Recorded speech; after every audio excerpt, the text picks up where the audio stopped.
Start. আমি doctor তীর্থ মুখার্জি। আমি কিওরস্কোপে বসছি। আমি PGD post graduate diploma in cardiology and emergency medicine, fellowship in dermatology and diabetology. তো আজকে এখানে আমি এখন চেম্বারে বসে আছি। তো আমি একটা বিষয় একটু আপনাদের সবাইকে বলতে চাই। আমরা সবাই শুনি যে হার্ট অ্যাটাক হয়েছে, হার্ট অ্যাটাক হয়েছে, হার্ট অ্যাটাক হয়েছে। ওই মানুষটার সকালবেলা বাজারে গিয়েছিল, বাজার থেকে ফিরে এসে হঠাৎ করে হার্ট অ্যাটাক হয়ে গেল, ওই লোকটা মারা গেল। তো জনসাধারণ বুঝবেন কি করে যে আপনার হার্ট অ্যাটাক আসছে? সব থেকে বড় বিষয়টা হচ্ছে হার্ট অ্যাটাক বোঝার জন্য একটা তো ডাক্তাররা বোঝে। ডাক্তাররা যখন পেশেন্ট যখন চেম্বারে আসে তখন তারা ক্লিনিক্যাল সিমটমস দিয়ে বোঝে যে হ্যাঁ এর হার্ট অ্যাটাক হচ্ছে বা এর হার্ট অ্যাটাকের সম্ভাবনা আসছে। আরেকটা হচ্ছে কার্ডিনাল সিমটম, যেটা আপনি দেখে বা বুঝতে পারবেন যে আপনার হার্ট অ্যাটাকের সম্ভাবনা আসছে। তার মধ্যে সব থেকে প্রথম যে পয়েন্টটা হচ্ছে সেটা হচ্ছে শর্টনেস অফ ব্রেথ, মানে আপনি নিঃশ্বাসটা পুরো নিতে পারছেন না। সেটাকে আমরা ডাক্তারি ভাষায় বলি ডিসনিয়া। ঠিক আছে, আপনি ধরুন সিঁড়ি দিয়ে উঠছেন নামছেন, আপনি ধরুন হাঁটাচলা করছেন, তখন দেখছেন আপনি পুরোভাবে নিঃশ্বাস নিতে পারছেন না, এক্সারশনাল ডিসনিয়া হচ্ছে। এটা একটা কারণ। 2 নম্বর কারণ যেটা আপনি বুঝবেন সেটা হচ্ছে কথা নেই বার্তা নেই, আপনার হঠাৎ করে ঘাম হচ্ছে, খুব ঘাম হচ্ছে, যেটাকে আমরা বলি কোল্ড সোয়েট। ঠিক আছে, তো মানে ধরুন আমরা কাজ করছি, হাঁটাচলা করছি, কাজকর্ম করছি, আমরা কোনো একটা ভারী কাজকর্ম করছি, দৌড়ঝাঁপ করছি, তখন আমাদের একটা ঘাম হয়। কিন্তু ধরুন আপনি বসে আছেন, বসে বসে দেখছেন আপনার হঠাৎ করে ঘাম চলে আসছে, আপনার কপালটা ভিজে যাচ্ছে, আপনার ঘাম এসে যাচ্ছে। তো এটা হচ্ছে একটা কোল্ড সোয়েট, এটাও কিন্তু একটা কারণ। 3 নম্বর হচ্ছে ধরুন আপনার প্রচন্ড ফ্যাটিক, মানে ভীষণ ক্লান্ত লাগছে, প্রচন্ড ক্লান্ত লাগছে, কথা নেই বার্তা নেই, আপনার ক্লান্ত লাগছে। হ্যাঁ, আপনি একটু কাজ করছেন, কাজ করতে গিয়ে হাঁপিয়ে যাচ্ছেন, একটু কিছু করছেন, করতে গিয়ে মনে হচ্ছে আমি যেন অনেক বড় কাজ করে ফেললাম, পাহাড় ভেঙে ফেললাম। তো এইটা একটা বিরাট বড় সিমটম, যেটা থেকে আপনি বুঝতে পারবেন যে আপনার হার্ট অ্যাটাকের সমস্যা আসতে পারে। তারপরে হচ্ছে এই পিঠের এই দিকগুলো ব্যথা, এই দিকগুলো ব্যথা হচ্ছে হঠাৎ করে। হ্যাঁ, এই স্টার্নাম যে জায়গাগুলো আছে, ট্র্যাপিজিয়াস স্টার্নাম যে পয়েন্টস গুলো আছে, এখানে আপনার ব্যথা হচ্ছে। হ্যাঁ, তারপরে পেক্টোরালিস মেজর, পেক্টোরালিস মাইনর, হ্যাঁ এইসব দিকে ব্যথাগুলো হচ্ছে, পিঠের দিকে ব্যথা হচ্ছে। তারপরে ধরুন আপনার চিন চিন চিন চিন করে একটা ব্যথা হচ্ছে, একটা বুকে মনে হচ্ছে একটা যেন কোনো একটা ওজন বসানো হয়ে গেছে, একটা ভারী পাথর বসানো হয়ে গেছে। তো এখান থেকেও আপনি বুঝতে পারবেন যে আপনার হার্ট অ্যাটাক সম্ভাবনা আসছে। এবং দেখবেন একটা নিডলিং পেন হচ্ছে, ব্যথা তো অনেক রকম হয়, দেখবেন একটা ছুঁচের মতন ব্যথা হচ্ছে, এই apex of the heart, apex of the heart, এটা হচ্ছে অ্যাপেক্স অফ দ্য হার্ট, এই জায়গাটা হচ্ছে অ্যাপেক্স অফ দ্য হার্ট, এই পয়েন্টটা দেখবেন একটা ছুঁচের মতন ব্যথা হচ্ছে, যেন মনে হচ্ছে কেউ ছুঁচ দিয়ে আপনাকে ফোটাচ্ছে, যন্ত্রণা দিচ্ছে। তখন আপনি বুঝবেন যে আপনার কিন্তু সম্ভাবনা একটা হার্ট অ্যাটাকের সম্ভাবনা আসছে। এবং তার জন্য কি করতে হবে? তার জন্য সঙ্গে সঙ্গে আমাদেরকে একটা ইসিজি করতে হবে, ইসিজি উইথ লং লিড 2 করতে হবে। এবং আশেপাশে যেসব কার্ডিওলজিস্ট ডক্টরসরা আছে, যেসব ভালো ভালো কার্ডিওলজিস্ট ডক্টরসদের আছে, তাদের অ্যাপয়েন্টমেন্ট নিয়ে তাদেরকে সঙ্গে সঙ্গে দেখাতে হবে। এবং এটাকে মানে নেগলেক্ট করবেন না, নেগলেকশনে একদম যাবেন না। হ্যাঁ, এবং তার সাথে সাথে খাবারের দিকটাও চিন্তা করতে হবে, একদম লো সল্ট লো ফ্যাট ডায়েট খেতে হবে। বেশি তেলাক্ত জাতীয় মাছ মানে ফ্যাট রিলেটেড ফিশ খেতে পারবেন না, ওশান রিলেটেড ফিশ খাবেন, যেমন মনে করুন পমফ্রেট হলো, ইলিশ হলো, হ্যাঁ, বা ধরুন আপনার যে আমরা আমরা বেঙ্গলিতে মানে আমরা বাংলায় বলি জিওল মাছ, হ্যাঁ জিওল মাছ খেলেন। এবং মাটন একদম খাবেন না, রেড মিট একদম খাবেন না। যদি যদি চিকেন খেতে হয় তাহলে চিকেন স্টু করে খাবেন, লটস অফ ভেজিটেবলস খাবেন, প্রচুর শাকসবজি খাবেন। যদি কনস্টিপেশন থাকে তাহলে শাকটাকে বাদ দেবেন, শাকটা খাবেন না, কেননা কনস্টিপেশনে শাক একটা বিরাট বড় রোল প্লে করে। তার সাথে নিয়মিত করে, যেটা আমি সব পেশেন্টদের বলি, আমার যত পেশেন্ট আছে নিয়মিত বলি যে 5টা ফল খাবেন সারাদিনে, 5টা ফল খাবেন, 5 সিজনাল ফ্রুটস, 5টা ফল খাবেন। ফলের মধ্যে হলো ধরুন একটা কলা, একটা শশা, 1 নম্বরে কলা, 2 নম্বরে শশা, 3 নম্বরে পেয়ারা, 4 নম্বরে পেঁপে, আর 5 নম্বরে একটা লেবু যদি পারেন লেবু, বা যদি একটা আপেল খেতে পারেন তো আপেল। তো এই যে ধরুন কলা, শশা, পেয়ারা, পেঁপে, এগুলো তো আহামরি কিছু দাম নয়, এগুলো সব মানুষই খেতে পারবে। একটা করে কলা, একটা করে শশা, একটা করে পেয়ারা, অল্প করে পেঁপে, আর তার সাথে সাথে আপনার একটা করে আপেল। আপেলটা খেলে খুব ভালো হয়। আপেলে আহ, আপেলে আপেলটা রিচ অফ অ্যান্টিঅক্সিডেন্টস, যেটা কার্ডিয়াক মাসেলকে খুব ভালোভাবে হেল্প করে। আমাদের যে কার্ডিয়াক মাসেল আছে, যেগুলো দিয়ে যে হার্ট পাম্প হচ্ছে, অরিকুলার ভেন্ট্রিকুলার যে পাম্প হচ্ছে, এরকম ভাবে যে পাম্প হচ্ছে, সেখানে আমাদের আপেলে অনেকটা অ্যান্টিঅক্সিডেন্টস থাকে। হ্যাঁ, যার জন্য ওই অ্যান্টিঅক্সিডেন্টস আপনার কার্ডিয়াক মাসেলকে খুব ভালো করে সাপোর্ট করবে। হ্যাঁ, তারপরে ধরুন কলা, কলার মধ্যে রিচ লাইকোপিন আছে। লাইকোপিন হচ্ছে একটা খুব ভালো জিনিস। লাইকোপিন আপনার টোটাল ওভারঅল যে হেলথ আছে, টোটাল ওভারঅল হেলথটাকে আপনাকে মেনটেন করবে, এবং লাইকোপিন শরীরে থাকা খুব ভালো। মানে লাইকোপিন আপনার অনেক দিক দিয়ে আপনাকে সাপোর্ট করবে, হেলথ সাপোর্ট করবে। পেঁপে, পেঁপেটা খেলে কি হবে আপনার, এই আমরা দেখতে পাই অচরাচর শুনি, এই জানিস তো ওর ডেঙ্গু হয়েছে, এই জানিস তো ওর ডেঙ্গু হয়েছে, ওর জ্বর হয়েছিল, জ্বরের টেস্ট করে ডেঙ্গু হয়েছে। তো পেঁপেটা খেলে কি হবে, আপনি ডেঙ্গু থেকে কিন্তু অনেকটা দূরে চলে যাবেন। এখন ডেঙ্গু হলে কি হয়, ডেঙ্গু হলে কি হয় যে মাল্টি অর্গানাল ফেলিওর চলে আসে, মাল্টি অর্গান এফেক্টেড হয়ে যায়। তার মধ্যে হার্ট এফেক্টেড হয়, লাং এফেক্টেড হয়, লিভার এফেক্টেড হয়, প্যানক্রিয়াস এফেক্টেড হয়, এবং কখনো কখনো সেন্ট্রাল নার্ভাস সিস্টেমও এফেক্টেড হয়ে যায়, সিএনএসও এফেক্টেড হয়ে যায়। পেঁপেটা খেলে কি হবে, ডেঙ্গু আপনাকে স্পর্শ করতে পারবে না। আর পেয়ারা তো খুবই ভালো, রক্তের জন্য তো পেয়ারা খুবই ভালো, শরীরের তাগদের জন্য পেয়ারা খুবই ভালো। আর এইগুলো, আর তার সাথে সাথে এই আমাদের সমাজে সিনিয়র সিটিজেনদের তো একটা প্রবাবিলিটি অফ হার্ট অ্যাটাক আছে, কিন্তু এখন একটা নতুন ট্রেন্ড চলে এসছে, সেটা হচ্ছে এই ধরুন 30, 35, 40, 45, 50, এই যে 30 থেকে 50-এর যে এজ গ্রুপটা, এটাতে এখন সিভিয়ার হার্ট অ্যাটাক হচ্ছে, সিভিয়ার সিভিয়ার হার্ট অ্যাটাক হচ্ছে। এই জানিস তো অমুক পাড়ার ওই ছেলেটা না হঠাৎ করে মারা গেল। কেন রে, কত বয়স হয়েছিল? আর কত বয়স হবে, খুব জোর হলে 35-40 বয়স হবে। কি রে, 35-40 বয়সের লোক ছেলেটা মারা গেল, তরতাজা ছেলেটা মারা গেল? হ্যাঁ, মারা গেল। তা মারা যাওয়ার পেছনে অনেকগুলো কারণ হতে পারে। সেটা হচ্ছে প্রথমত হয়তো সে খুব বাজে লাইফস্টাইল লিড করতো, তার ডিসিপ্লিনারি লাইফস্টাইল ছিল না, সংযত লাইফস্টাইল ছিল না। সংযত লাইফস্টাইলের মধ্যে অনেক কিছু পড়ে, যার মধ্যে কিছু সংযত লাইফস্টাইলের মধ্যে অসংযত লাইফস্টাইলের মধ্যে কিছু কিছু পয়েন্টস আছে যেটা ওপেন ক্যামেরাতে বলা উচিত নয় বা বলা যাবে না।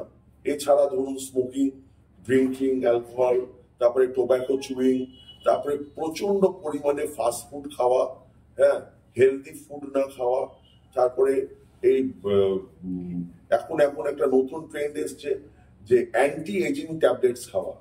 এই অ্যান্টি এজিং ট্যাবলেটস যে কত বড় ডেঞ্জারাস জিনিস, হ্যাঁ, মানে নিজেকে সুন্দর রাখার জন্য এবং নিজেকে অপরের সামনে সুন্দর রাখার জন্য অ্যান্টি এজিং ট্যাবলেটস খাওয়া, খুব বেশি জিম করে যাচ্ছে, মাসল টাসল বানাচ্ছে, বাইসেপস ট্রাইসেপস, চেস্টের দিকে মাসল, বুকের মাসল বানাচ্ছে, 6 প্যাক, 7 প্যাকস, 8 প্যাকস বানাচ্ছে, এবং তার সাথে সাথে ওই বুস্ট যত সব বুস্ট পাউডার গুলো খাচ্ছে। এগুলো কিন্তু একটা বিরাট বড় কিন্তু এগেনস্ট দ্য নেচার চলে যাচ্ছে। আপনি নেচারের থেকে উল্টো পথে হাঁটছেন, তার তো রিপারকাশন তো আসবেই, তার তো মানে এফেক্টস তো আসবেই। কেননা নিউটন বলেছে to every action there is an equal and opposite reaction. তো সেই যদি আপনি নিউটনস ল যদি ধরেন, তাহলে সবকিছুর বিনিময়ে আর আরেকটা জিনিস আপনার অন্য বিনিময়ে আপনার আসবে। হ্যাঁ, এবং ধরুন লাইফস্টাইলটা আপনাকে ঠিক করতে হবে, লাইফস্টাইলটাকে খুব ভালো করে ঠিক করতে হবে। সময় খেতে খাওয়া, সময় ঘুমাতে যাওয়া, আর্লি আর্লি মানে আর্লি রাইজ আর্লি বেড। হ্যাঁ, তাড়াতাড়ি আমাকে ভোরবেলা উঠতে হবে, শুতে হবে, এবং এখন একটা হয়েছে যে সবাই জিম করছে, হ্যাঁ, জিম করে নিজের এলাকায় বা ধরুন তার ফ্রেন্ড সার্কেলে বা তার ধরুন গার্লফ্রেন্ড সার্কেলে বা মেয়েদের সার্কেলে দেখাচ্ছে, দেখো আমার কত ভালো বডি, ট্রাইসেপ বাইসেপস, হ্যাঁ, সব করছে। এইটা কিন্তু একটা খুব বাজে এফেক্ট আনছে। এটা কিন্তু হার্টের উপরে খুব বড় চাপ দিচ্ছে। কেননা ধরুন আপনি একটা নতুন গাড়ি কিনেছেন, সেই গাড়িটাকে আপনি যদি 70-80 স্পিডে চালান, তাহলে কিন্তু আপনার গাড়িটা অনেক দিন আপনাকে সাপোর্ট করবে। কিন্তু আপনি যদি গাড়িটাতে নতুন গাড়ি কিনে যদি ওই 100, 120, 130-এ যদি সবসময় গাড়িটা চালান, তাহলে কিন্তু গাড়িটা একদিন মুখ থুবড়ে পড়ে যাবে। আমাদের শরীরটাও কিন্তু একটা গাড়ি। আপনি আপনার গাড়িকে যেভাবে চলাবেন, যেমন যা দেবেন অঙ্গে তাই যাবে সঙ্গে, এটা আমাদের কথায় আছে। আমরা সবাইকে, ডাক্তারদের, আমরা পেশেন্টদের বলি, যা দেবে তুমি অঙ্গে তাই তোমার যাবে সঙ্গে। হ্যাঁ, তো তুমি তোমার অঙ্গে ভালো জিনিস দিচ্ছ না, তুমি কি করে এক্সপেক্ট করবে যে তোমার ভালো জিনিস হবে? তা তোমাকে হেলদি লাইফস্টাইল মেনটেন করতে হবে। তা বলে কি তুমি এক্সারসাইজ করবো না? নিশ্চয়ই এক্সারসাইজ করবো। কিরকম এক্সারসাইজ করবো? ধরো আমি ফ্রি হ্যান্ড এক্সারসাইজ করবো, আমি সুইমিং করব। সুইমিং হচ্ছে একটা সব থেকে বেস্ট এক্সারসাইজ। এই সুইমিং করলে যারা সুইমার্স, তাদের এই রকম হার্ট অ্যাটাক বা এইরকম একটা অ্যাব্রাপ্ট ক্লিনিক্যাল একটা ডিফর্মিটি খুব কম হয়। মানে সুইমিং এমন একটা ভালো জিনিস। এবং যারা মোটা, ওবেস্ট পিপল, যারা ওবেস্ট, এখন আমেরিকান ডায়াবেটিস ফেডারেশন, ADF, আমি আমেরিকান ডায়াবেটিস ফেডারেশনের সাথে যুক্ত। আমি বিশ্বের অনেক ইন্টারন্যাশনাল অর্গানাইজেশনের সাথে যুক্ত। আমি IDF, international diabetes federation Belgium, ADF, American diabetes federation, তারপরে আমি মেডস্কেপের সাথে যুক্ত। আমি ট্রান্সনাল মেডিসিন একাডেমি TM এর সাথে যুক্ত। আমি র্যাডক্লিফ কার্ডিওলজির সাথে যুক্ত। মানে আমি ওদের সাথে যুক্ত আছি। তো আমি যেটা ওখানে শুনছি, আমেরিকান ডায়াবেটিস ফেডারেশন বলছে যে সব থেকে বড় হচ্ছে ওবেসিটি যদি কমে, তাহলে সবকিছু কমে যাবে, আপনার লাইফের রিস্ক কমে যাবে। ওবেসিটি হচ্ছে এখন আমেরিকান ডায়াবেটিস ফেডারেশন শুধু ওবেসিটির উপরে ওরা ইমপ্লিমেন্ট করছে। ওরা ওবেসিটি নিয়ে পাগল হয়ে গেছে। ওরা বলছে ওবেসিটি কমাও। ওবেসিটি কমালে সবকিছু কমবে। আপনার হেলদি লাইফস্টাইল হয়ে যাবে, আপনার কার্ডিয়াক ফেলিওরের রেট অফ কার্ডিয়াক ফেলিওর অনেকটা আপনার মানে কমে যাবে। হ্যাঁ, অনেকটা কমে যাবে। আপনার COPD হবে না, কোন রকম পালমোনারি অবস্ট্রাকটিভ হবে না, আপনার সেরিব্রাল অ্যাটাক থেকে আপনি অনেকটা রেহাই পেয়ে যাবেন। প্লাস আপনার যে টোটাল BMI, হ্যাঁ, যে বেসাল মেটাবলিক ইন্ডেক্স BMI, এই BMI-টাও আপনার অনেকটা ইম্প্রোভাইজড হয়ে যাবে। ওই জন্য ওবেসিটি একটা বিরাট বড় ফ্যাক্টর যেটা কাজ করছে। তো যেটা বলতে যাচ্ছিলাম সেটা হচ্ছে যে মানুষ বলবে আপনি বলছেন জিম করতে না, তাহলে কি আমি কি এক্সারসাইজ করবো না? তাহলে হ্যাঁ, করবেন, এক্সারসাইজ করবেন। কি করবেন না, আপনি ফ্রি হ্যান্ড এক্সারসাইজ করবেন। ফ্রি হ্যান্ড এক্সারসাইজ মানে এই নয় যে আপনি রোজ 1 ঘন্টা করে ফ্রি হ্যান্ড এক্সারসাইজ করবেন। আপনি minimum 10 to 15 minutes free hand exercise করবেন ইনটু 7 days। তাহলে দেখবেন at the end of the week আপনি কত মিনিট ফ্রি হ্যান্ড এক্সারসাইজ করেছেন। যদি সুইমিং শিখতে পারেন, সুইমিং করুন, এটা একটা খুব ভালো এক্সারসাইজ। আর কি করতে হবে না, আর আপনি সকালবেলা ভোরবেলা উঠে আপনি হাঁটতে হবে আপনাকে। হাঁটা মানে কিন্তু ওই দৌড়ানো নয়, কিন্তু জোরে জোরে হাঁটা, মানে এমন ভাবে আপনি হাঁটবেন যেন আপনার ঘামটা যেন আপনার বেরিয়ে আসে। ওই আপনি গল্প করতে করতে, হ্যাঁ, হাহাহি করতে করতে হাঁটছেন, বিভিন্ন রকম কথাবার্তা বলতে বলতে আপনি হাঁটছেন, ওটা কিন্তু মর্নিং ওয়াক নয়। That is not morning walk. As per international diabetes federation Belgium, IDF Belgium বলছে, আপনার 2025 ডায়াবেটিক অ্যাটলাসে বলছে, যেটা রিসেন্ট ডায়াবেটিক অ্যাটলাস বেরিয়েছে 2025 অ্যাটলাসে বলছে যে আপনাকে মর্নিং ওয়াক করতে হবে। মর্নিং ওয়াকটা এমন ভাবে করতে হবে যেন মর্নিং ওয়াকে আপনার যেন সোয়েটিংটা খুব ইম্পর্টেন্ট। সোয়েটিংটা যেন হয়, আপনার বডি থেকে যেন ঘামটা যেন বেরায়, তাহলেই কিন্তু জিনিসটা খুব ভালো হবে।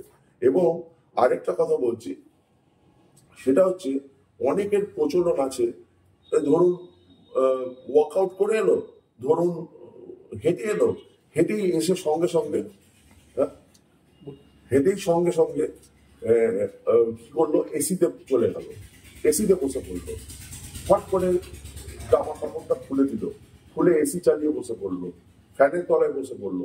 এইটা কিন্তু করলে হবে না। আপনাকে কিন্তু আগে করে আপনাকে আগের বডিটা যে আপনার যে হিটেড হয়ে আছে সেটাকে আস্তে আস্তে কিন্তু কুল ডাউন করতে হবে। একটা ফ্যানের তলায় বসতে হবে, বসে আস্তে আস্তে কুল ডাউন করতে হবে। তারপরে কুল ডাউন করার পরে তারপরে আপনি জামা কাপড় খুলুন, তারপরে আপনি চানে যান। এবং চানে যখন যাবেন সেখানেও একটা ব্যাপার আছে, চান চান যখন করবেন তখন প্রথমে কিন্তু মগ দিয়ে মাথায় জলটা ঢালবেন না। প্রথমে কিন্তু মগ দিয়ে মাথায় জল ঢালবেন না, প্রথমে পায়ে জল ঢালবেন। কেননা আমাদের যে ভেনাস রিটার্নটা হয়, ভেনাস রিটার্ন যেটা হচ্ছে সেটা আমাদের পায়ে থেকে কিন্তু ভেনাস রিটার্ন আসছে। আমাদের আর্টারি অ্যান্ড ভেন দুটো তো আছে, একটা আর্টারি আমাদের অক্সিজেনেটেড ব্লাড নিয়ে যায়, ভেন আমাদের ডিঅক্সিজেনেটেড ব্লাড নিয়ে আসে। তো এই যে ভেনটা আমাদের পায়ে কিন্তু ভেন্স আছে, ভেনাস রিটার্ন, ভেনাস রিটার্নটা কিন্তু পায়ে আছে।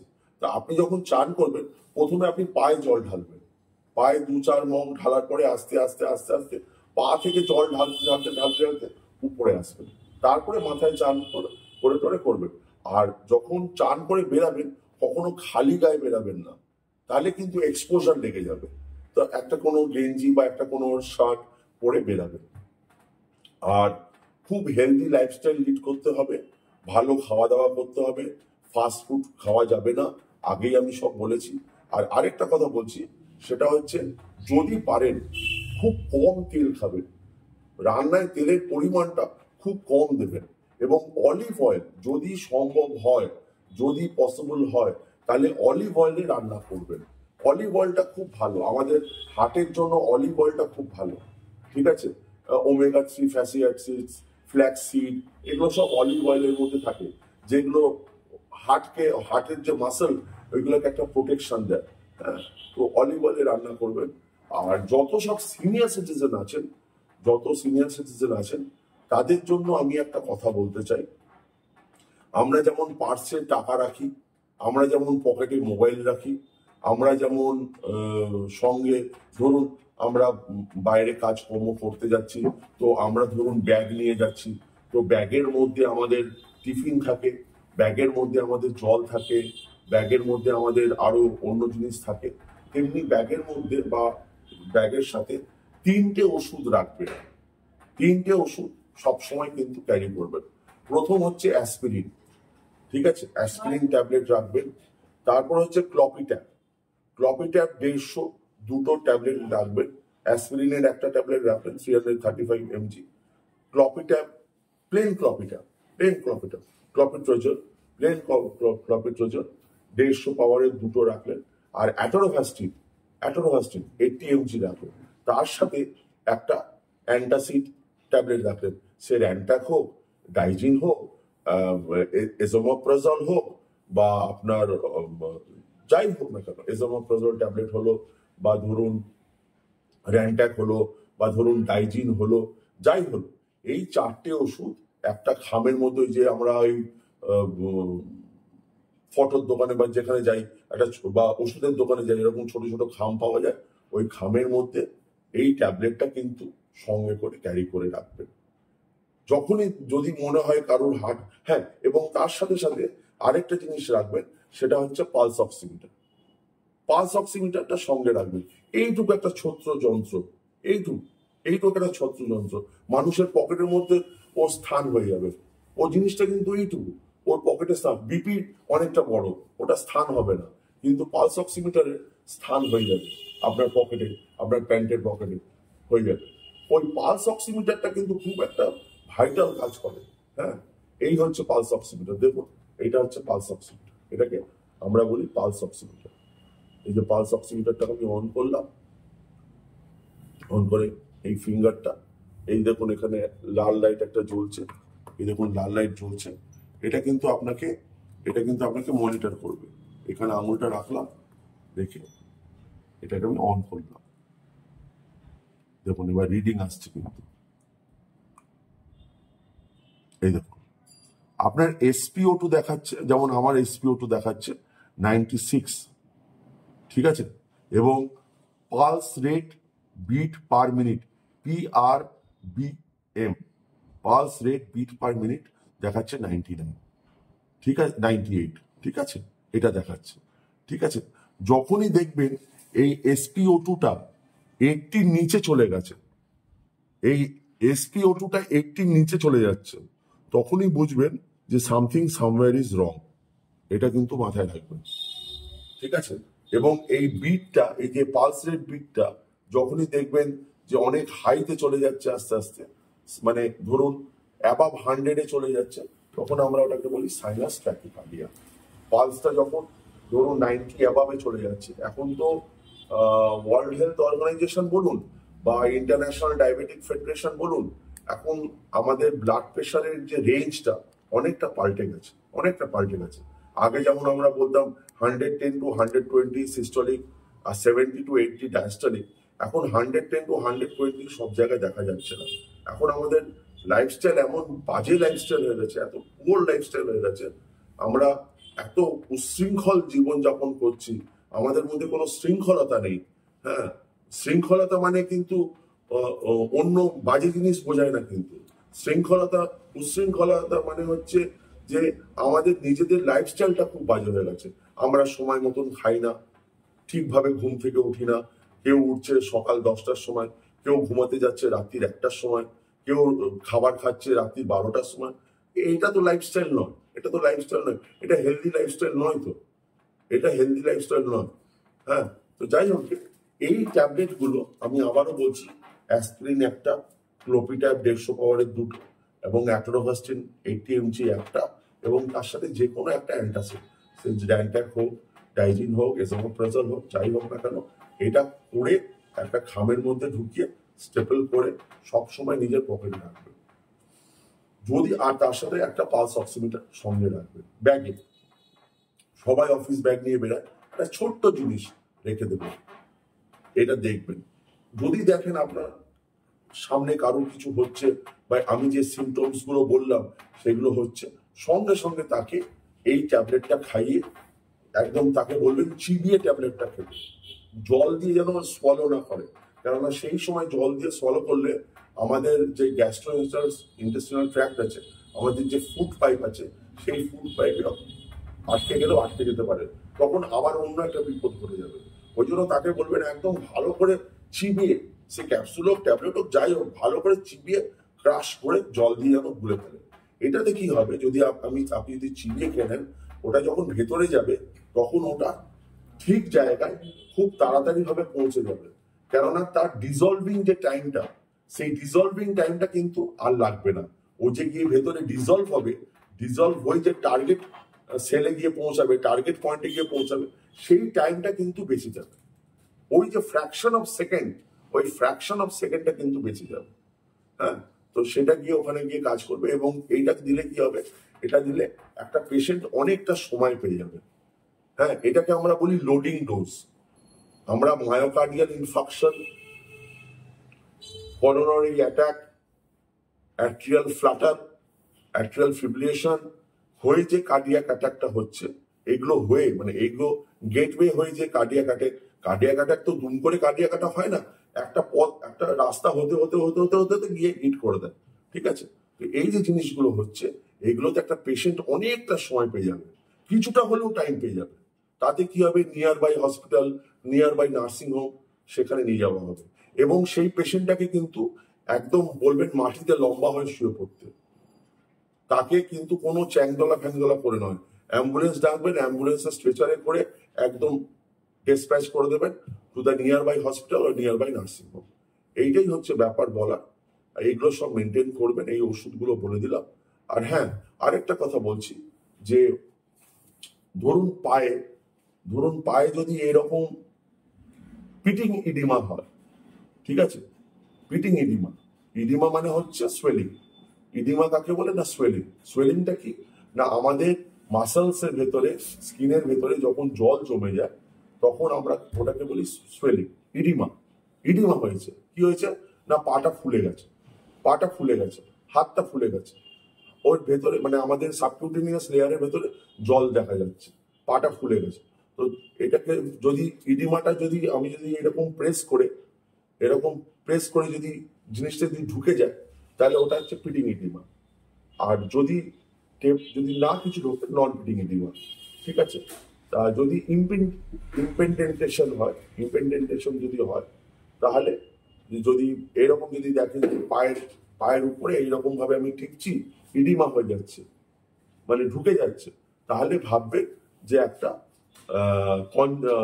অবস্ট্রাকটিভ একটা কার্ডিয়াক ফেলিওর হওয়ার কিন্তু একটা কার্ডিনাল সিমটম কিন্তু দেখা গেছে বা হতে পারে। একটা অবস্ট্রাকটিভ কার্ডিয়াক একটা ফেলিওর হওয়ার চান্সেস আসছে। হ্যাঁ, পিটিং ইডিমাতে একটা অবস্ট্রাকটিভ কার্ডিয়াক ফেলিওর হওয়ার একটা কিন্তু সম্ভাবনা চলে আসছে। তো এই সব কয়েকটা কথা বললাম, আর হেলদি লাইফস্টাইল বললাম। ব্যাস, এটাই আমি আপনাদেরকে একটা শর্ট মেসেজ দিতে চাই। আশা করি আপনারা সবাই ভালো থাকবেন, সুস্থ থাকবেন। আর কোনো অসুবিধা হলে আপনি আমার সাথে যোগাযোগ করতে পারেন। আপনি অ্যাপয়েন্টমেন্ট নাম্বারের জন্য 8100041905 ডক্টর তীর্থ মুখার্জির সাথে যোগাযোগ করতে পারবেন। @কিওস্কোপ উত্তরপাড়াতে আমি এখানে বসছি, এবং কোনো অসুবিধা হলে আপনারা কিওস্কোপের সাথে যোগাযোগ করতে পারবেন। আমাদের লোকেশনটা হচ্ছে আপনার আমাদের 82/12/1 রামলাল দত্ত রোড, উত্তরপাড়া, হুগলি। এখানে আমাদের কিওস্কোপটা, আপনারা সেখানে আমাদের সাথে যোগাযোগ করতে পারেন। এবং আমরা চেষ্টা করব যে on behalf of Kioscope, on behalf of revolution, আমাদের যে রিভলিউশন কিওস্কোপ যে ক্লিনিকটা, এখানে আরো অনেক বড় বড় ডাক্তাররা বসছেন, অনেক ভালো ভালো ডাক্তাররা বসছেন, রিনাউন্ড ডক্টরসরা বসছেন। কেউ কার্ডিওলজিতে, কেউ অর্থোপেডিকে, কেউ চেস্ট মেডিসিনে, নিউরোলজিতে, সব বড় বড় ডাক্তাররা বসছেন। সেখানেও আপনারা একটা সাপোর্ট পেয়ে যাবেন। আপনারা একটা ছাদের তলায় সব রকম সাপোর্ট পেয়ে যাবেন। তার সাথে আমরা বলতে চাই যে আমাদের কাছে ইমার্জেন্সি সার্ভিসেস আছে, যেটা এখনকার দিনে একটা বিরাট বড় কোশ্চেন মার্ক হয়ে গেছে। অ্যাম্বুলেন্স সার্ভিসেস আছে, আমাদের ব্লাড ট্রান্সফিউশন সার্ভিসেস আছে, আমাদের অক্সিজেন কনসেন্ট্রেটর সার্ভিসেস আছে, আমাদের সিপ্যাপ ভিপ্যাপ সার্ভিসেস আছে, এবং সব রকম সার্ভিসেস আছে। এবং আমরা রাত্রিরের যে ইমার্জেন্সি, যেটা রাত্রিরে ডাক্তার পাওয়া যায় না, রাত্রিরের ইমার্জেন্সির জন্য আমরা অ্যাভেলেবেল আছি। আমিও অ্যাভেলেবেল আছি রাত্রিরের ইমার্জেন্সির জন্য। তো আপনি আমাদের সাথে যোগাযোগ করতে পারেন। আর যেসব কথাগুলো বললাম, যেসব কথাগুলো বললাম, সেগুলো একটু মাথায় রাখবেন। আর সবারই ভালোভাবে থাকার জন্য আমার শুভকামনা রইল। সবাই ভালো থাকবেন, সুস্থ থাকবেন, এবং হেলদি লাইফস্টাইল লিড করবেন, এবং আশা করি আপনারা সবাই ভালো থাকবেন। নমস্কার।